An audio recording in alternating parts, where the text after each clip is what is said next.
Hello to everybody. My name is Anna. I'm the owner with Gabriele, my partner, of Caffè Torino in Cork, in Washington Street.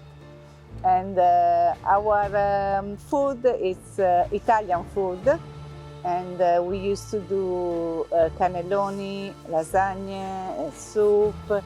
And usually we use organic stuff where it's possible because we trust in organic stuff. And we are very happy to join the Carica line neighbor food. I like neighbor food connection because it's like the people they can have a relationship with the producer, what they're doing, why they're doing. It's not like you are going to the supermarket and you buy the stuff, but you don't know what there is behind the food. It's not a cold relationship, but it's a warm one. Yeah.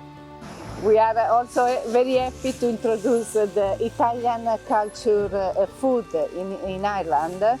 We are on business now 10 years in Cork, and we are very excited about the people, how they respond about this new stuff. Anyway, the people, they can find us on Facebook, we have a website, and also if they're calling in cafe, we can have a chat.